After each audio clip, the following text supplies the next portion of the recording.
Hello everybody and welcome back to Elite Dangerous. We would normally be doing our Bounty Hunter series, but I did get somebody asking me about my medium ship Corsair build, so I figured it probably makes sense to actually go through and do a full video on it, including a link to the build, and you know, if you want to see a showcase of it, I'll also try to remember to put a link to the actual video where I first showed the overpoweredness of this particular build, at least for the purposes of what we're doing. So let's go ahead, we'll hop into the outfitting area. I don't know why it took me forever to figure that out. So we're basically doing a full Frag Cannon build.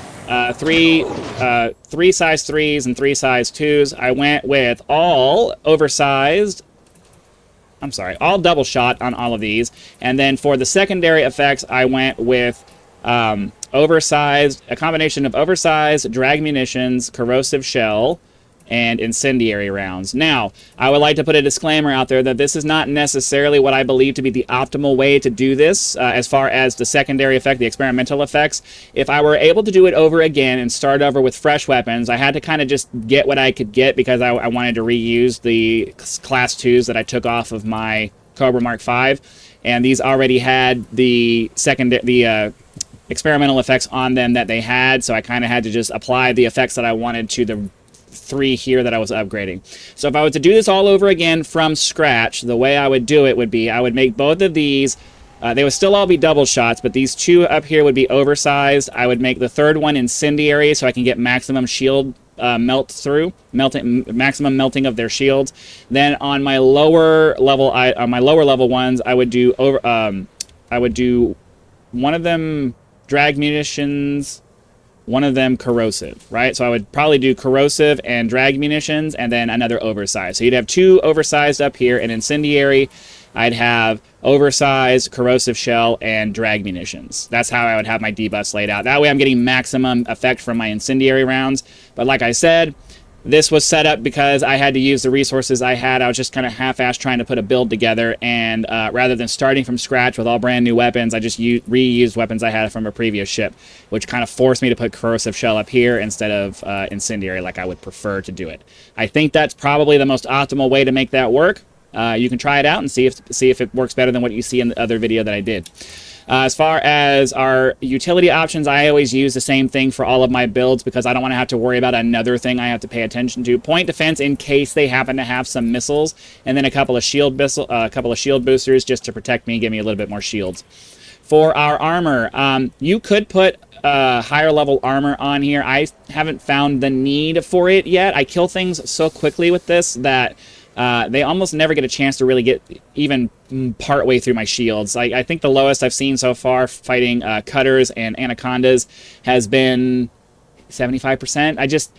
I can kill anacondas in 3 volleys. It shreds them completely. So I just haven't really found the need to add the extra weight. You can, but for this ship, adding hello, what am I doing? Replace module. Am I not? Why is it not letting me? Oh, because I'm not at home. I'm not in Jameson Memorial. I think even the decent options for armor were like, you know, 50 million credits or something like that, which obviously I don't have a credit problem. I just didn't see a need to spend that much on armor when I don't really, ideally I'm never getting to that point. For power plant, I do overcharge and thermal spread just for, because I always put thermal spread. That's the one I have pinned, so that's always the one I do. I'm not going to fly out to an engineer just to add some other experimental effect. The power plant, you mostly just need to worry about making sure you have enough power to run everything. If you're not running something that has, you know, any heat issues, then most of the other power plant options aren't going to be that helpful for you. Thrusters, we have dirty drive tuning all maxed out with drag drives. Frame shift, we have the FSD range with mass manager. Life support, I just have the 4D. You can put lightweight on there if you want. But mostly just put the 4D on there. Power distributor, max power distributor with charge enhanced with super conduits.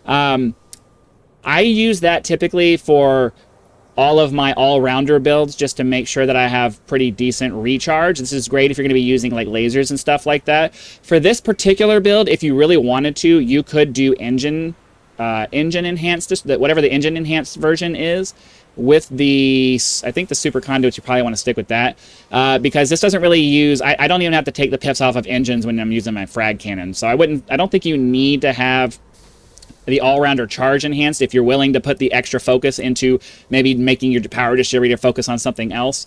But it's nice. It's nice to have it just kind of an all-rounder kind of thing. Sensors, 6A with the long-range scanner, and that's pretty much it for that. As far as our optional internals, I have a Bioweave shield with the charge enhanced low-power shields. I could put some more effort into putting these up, but like I said, I kill things so quickly that it's just they don't really get a chance to do anything to the shields I have. So, you know, doing any more. Obviously, for PvP, you probably want to really get into like beefing up your defenses, because, you know, there's a massive difference between NPCs going after you and players going after you. I basically, for the rest of it, I just packed on a bunch of shield reinforcements, the Guardian frameshift booster drive. I put a 2G planetary vehicle hangar in here, or 4G, because I wanted to have one each of the Scarab and the Scorpion. Just because this is a bounty hunter ship that I'm doing, I want to have as many options as available as possible, and sometimes you need the extra armor and firepower from the Scorpion, depending on if you're going to do those kinds of missions, and I just want to have that option available to me. And then Cargo Rats, the Super Cruise Assist, and the Advanced Planetary Approach Suite. So that's pretty much it as far as the loadout for this.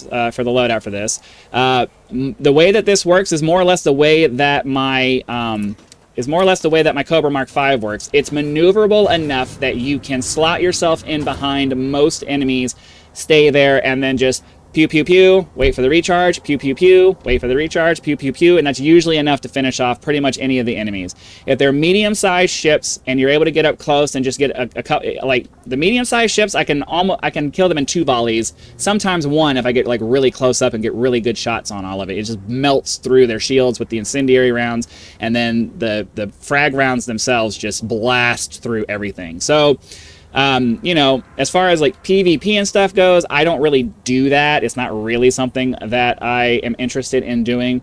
As far as PvE single target, this thing destroys everything, even better than the Cobra Mark V did. At some point, I'm going to go through and try to do one of those team missions where you're expected to bring a team with you, and we'll see how it fares. Be sure to come back for that episode when we get to it.